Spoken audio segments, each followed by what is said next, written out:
Welcome back to ajecobeauty. I'm Ann Okello, the founder.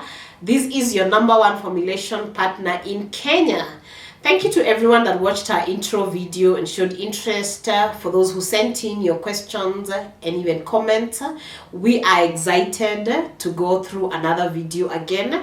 I also want to take this opportunity to thank our clients. Thank you for trying us, trying our products. We are because you are. So today we are going to be doing something very basic. We are formulating a basic body butter. So what's a body butter? A body butter is a nutrient-dense, deeply hydrating moisturizer, typically made up of butters, oils, and waxes to hold it together. So what do you need? Obviously, you need your ingredients, which is the butters and the oils. We'll go through each of them one by one. You'll need your mixing and melting jars. You will need something to whip your butter, so like a hand blender. I'm going to be using these. You'll need a weighing scale. You'll need a few other additives. Maybe you want to add some color to your product, maybe some scent. I think I have an essential oil somewhere here. Yeah, so maybe some scent. And eventually, once you've made your product, where do you put it? So just a few jars like this one, and I will be taking you through it from the start to the end. So let's get right into it. I'll tear my weight and then I can start. What I'll do at the description box, I will put in this recipe, this formulation, so that you're able to see the quantities that I'm using. But the first thing that I'm using today is mango butter. So I need 133 grams of these. As I said, I've already compiled my formulation and written it down. Now, what you are trying to achieve at the end obviously dictates your ingredients. Like, what do you hope to achieve with this body butter? Are you trying to formulate something for dry skin? Are you trying to formulate something for a baby? Are you trying to formulate something for aging skin? That is what will dictate what ingredients you pick.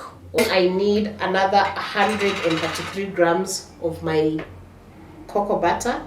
So I'll tear the weight again and just get 133. So I got my 133 grams of cocoa butter. To make a good body butter, actually, you just need to master the art of getting your oils and butters ratio so that it's not too flowing, it's not too liquid, and it's not too hard. So I have my butters in. What I need now is to get my oils in there. I need coconut oil, and coconut oil I am going to be adding 50 grams. Everything I'm using is available in ajecobeauty. So just holla and we'll sort you out. All right, I'm good to go. All right, I still need to add in a few more oils, like my sweet almond oil. This is sweet almond oil. I need 100 grams.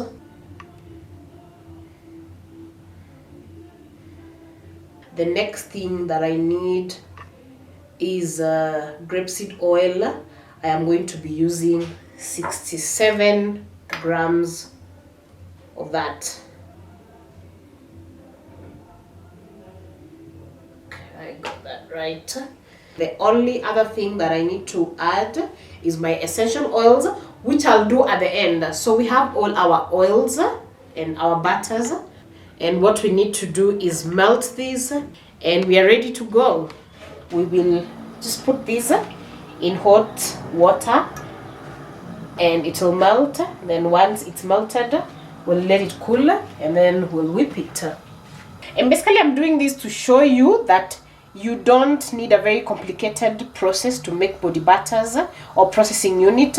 You can use what you have even right at home, as long as you're able to watch out and look out for the basic rules, which is getting your measurements right and safety. So this is good enough. Our butters and oils are very well melted. and well mixed up. So the next step is to let it cool down. I'll just put it in the fridge or in the freezer so that it melts. I mean, it solidifies a bit faster, and then we will whip it. So you can let your butter sit and cool by itself, or if you have a freezer like me, a fridge like me, you can put it in and let it solidify. So we'll be back.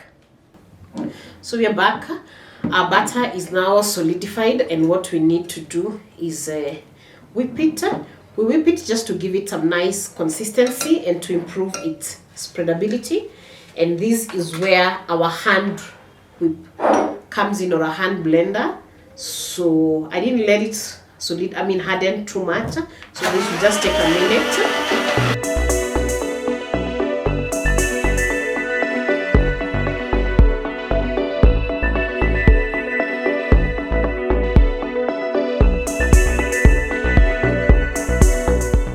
So this butter as it is creamy and ready to use. You can use it as it is. See how easily it spreads on your skin and melts on your skin. On your skin.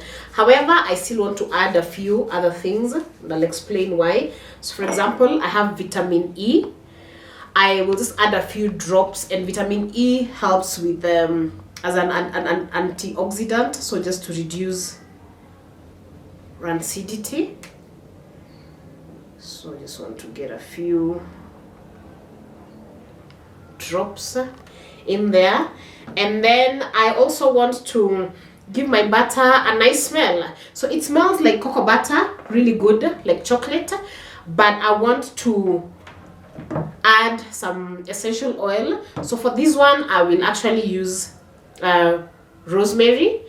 And maybe I should have divided it, and on one I can use rosemary, and then on the other one I can use peppermint essential oil.